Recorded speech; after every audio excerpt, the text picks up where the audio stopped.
My name's Hannah. I'm a third year KESS 2 student. I'm in the School of Ocean Sciences.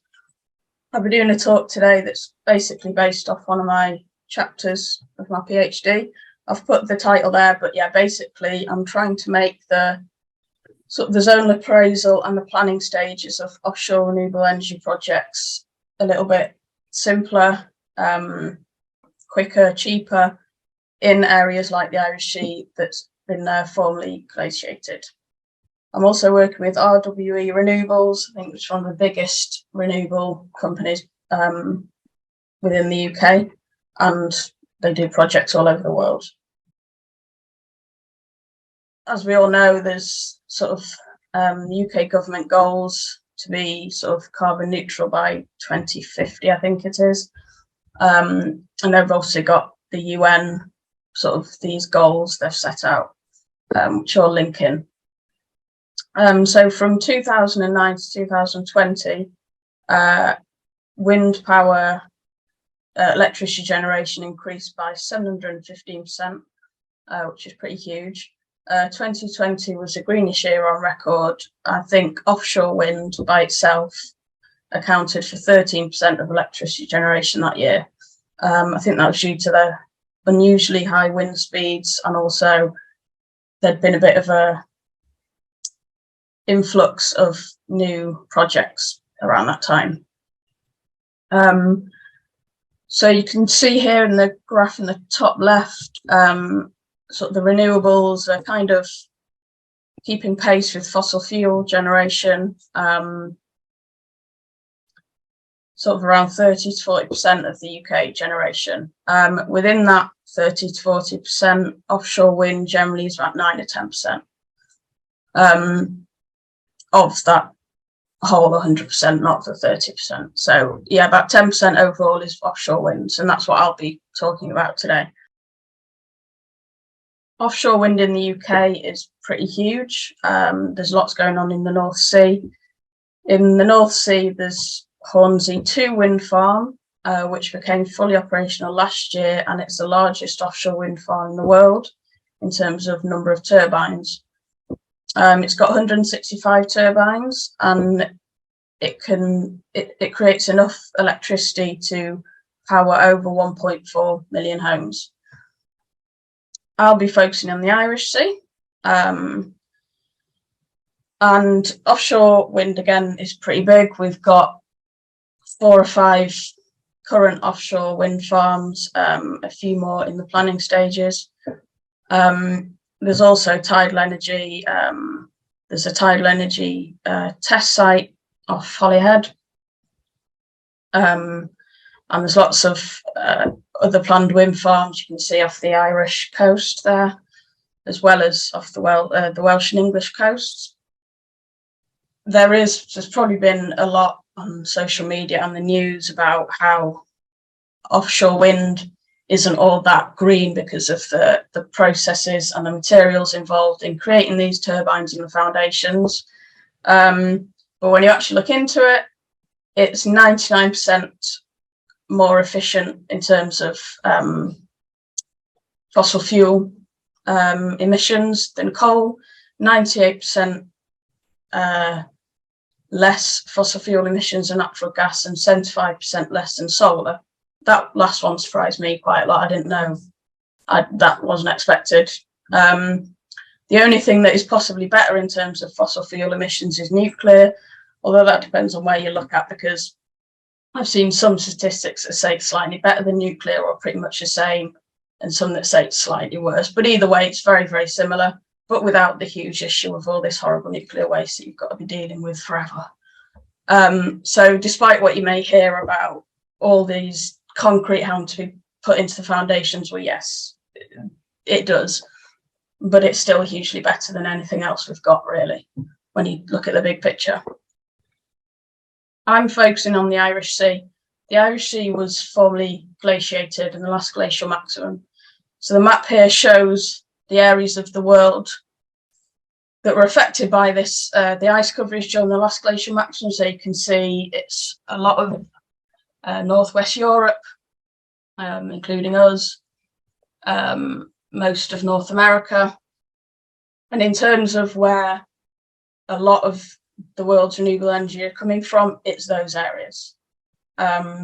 So this is sort of my project aims to make things simpler in glaciated environment. So in theory, the results I get could be expanded to a lot of the places in the world that provides offshore renewable energy. So when you get glaciation, you get lots of resulting bed forms. There's some examples here.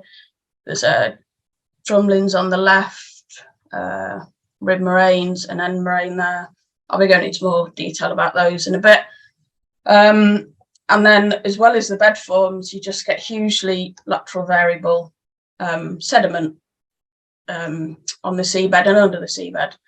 So I've got a nice picture here, which I use quite a lot, which shows this lateral variability and the problems that can create, because in non-glaciated areas, you know, you can put a borehole in the ground and you can find whatever you find, and you can probably say that it's like that-ish for quite a large area around that. You can't do that in glaciated areas. I mean, you could put a borehole in, move 20 meters one direction, it'd be entirely different. And you could have a bed form there, a buried bed form that you can't even see on the seabed.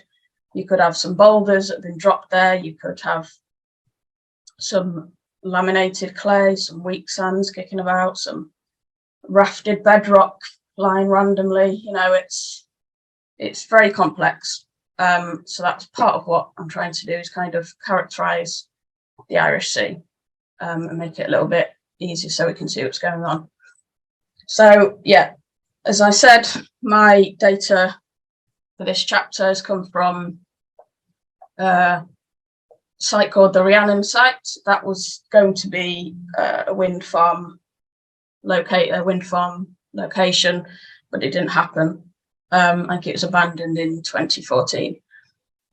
But it's a great site because there's lots of glacial bed forms there on the surface and underneath.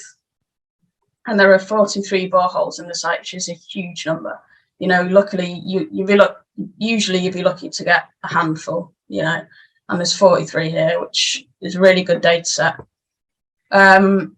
18 of those boreholes were on sites of glacial bed forms, which again is really good. It's not data you get very often. You know, you can look at 18 glacial bed forms and see what's going on underneath them. So as well as the boreholes, which are the purple dots, I also had the green dots are just shallow boreholes, which is I'm not going to talk about much today. So I'll be focusing on those purple dots. They're the location of the boreholes. Also got about 1,000 sub-bottom survey lines. So that's the little inset picture you can see, just so you can see what I mean. Basically, sub-bottom survey lines is when a ship goes across a site in lines, and they'll just crisscross regular spacings. In this case, the spacings were about the north to south spacings were about 150 meters, the east to west, roughly east to west, about 500 meters. So yeah, full coverage of the area. So the pictures, sort of the blue looking pictures, would be that's images of the seabed using well, the images under the seabed are also using sound waves. Some sound waves penetrate the seabed, some are looking at the seabed. So yeah, also had multi-beam, which is that's the picture of the seabed. So we had multi-beam, we had sub-bottom data, and we had boreholes. So that's the data sets I had, and from here we can see there's various bed forms and vaguely what they look like, just so you might know vaguely what I'm talking about.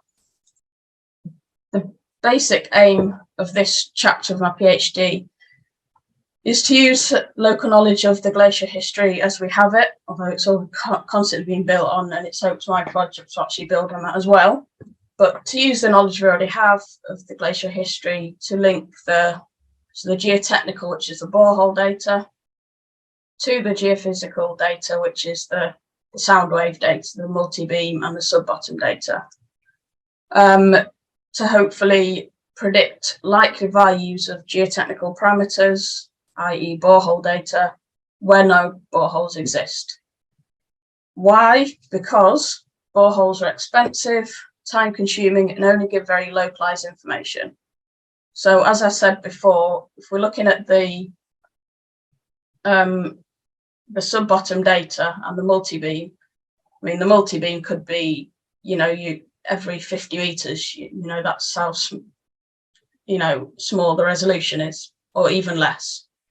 In terms of the sub-bottom data, again, I said the lines are about 150 meters and 500 meter spacing. With the boreholes, there are 43 of them, which is great, but they're still very localized. You're going to get, I think the closest ones are 500 meters between each other. Normally it's 3 or 4 kilometers. And you saw on the map, they're only in a portion of the area. So it's very localized information, which in a glaciating environment is even more of a problem. Because you can't say what you get in one borehole is going to be what you get 100 meters away. It probably won't be. But they're very expensive to do. So if we can say, look, we've got all this sub-bottom data, multi-beam data, which is much quicker, cheaper, and easier to collect. The information we get from that data, we can then predict what geotechnical data might be. And by geotechnical data, I might mean strength, density, moisture content, all the things that engineers use to plan where their wind turbines are going to go and any issues that they're going to have in those locations. It also lessens the risk involved. They'll be safer projects. Foundations on their own is about 20 to 30% of offshore renewable, the whole cost of offshore renewable energy projects. So if you put a foundation in the wrong place or you put the wrong type of foundation, that's a big problem. And as I showed you on the map, there's huge areas of the world that this can be applied to. So basically it's any formerly glaciated area, in theory. I was given the borehole data, or the raw data of, strength characteristics, the lithology and stuff like that. So I collated that, and then sort of within consolidation states of the soil, I'll explain consolidation states. Basically what it is, there's 2 consolidation states of soil, and they're very important because all geotechnical parameters will change depending on these. So you've got normally consolidated, which you'll get on top of the overconsolidated sediment. So normally consolidated means the soil in question, whether it's sand or clay or whatever, is currently at the largest amount of stress or pressure or loading, however you want to word it, that it's been. So basically that has been deposited after the last glacial maximum, because during the last glacial maximum, whatever sediment was there was subject to much higher loadings by the ice than it was today.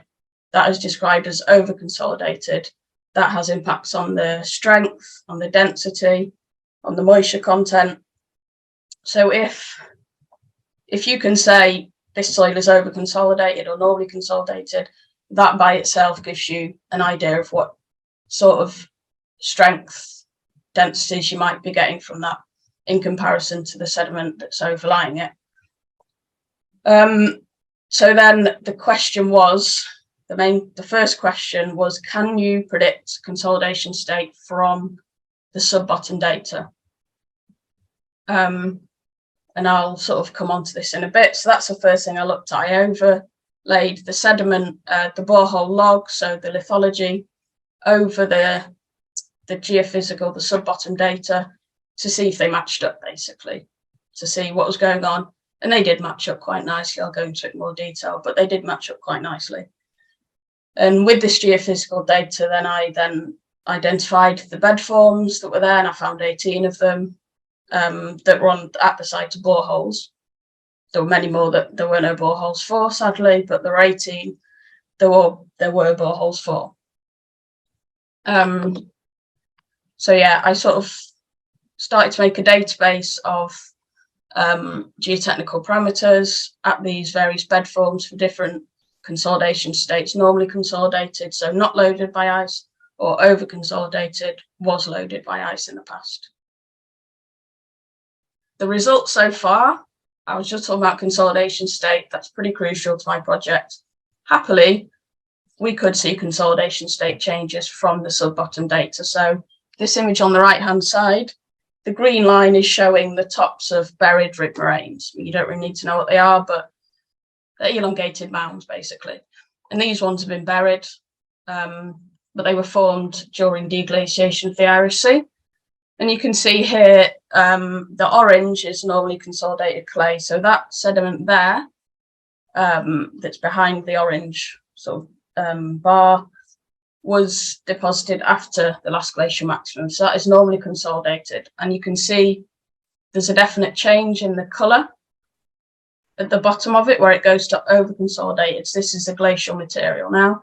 And you can see there's a definite immediate change. And it matches up with the borehole log perfectly. So happily, we can say, yes, we can look at sub-bottom data and say, yes, we can see if it's over-consolidated or normally consolidated, especially where bed forms were involved. Where there were no bed forms, it was less obvious.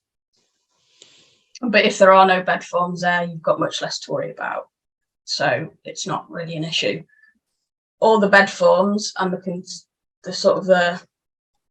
consolidation states within them, they are statistically significantly different. So we're not just getting the same values for drumlins as we are for rib moraines, like a rib moraine in that picture there. They are statistically different. From the information I've got, I've been able to identify risk factors per glacial bed form. So that's good. So basically, in conclusion, how my results might fit in with the UN Goal 7. There's huge demand for renewable energy in the UK and worldwide, especially at the minute with the crazy oil and gas prices. The Irish Sea, in particular, that I'm looking at has huge potential, but it's very complex and laterally variable. So predicting likely geotechnical parameters like strength and density can speed up the planning and engineering stages and improve confidence in their planning. And also save them money, which for them is very important. Hopefully that'll mean more projects get to completion stage, more renewable energy is produced in the UK. And as I mentioned before, hopefully these results can be expanded to be used in other glaciated basins worldwide.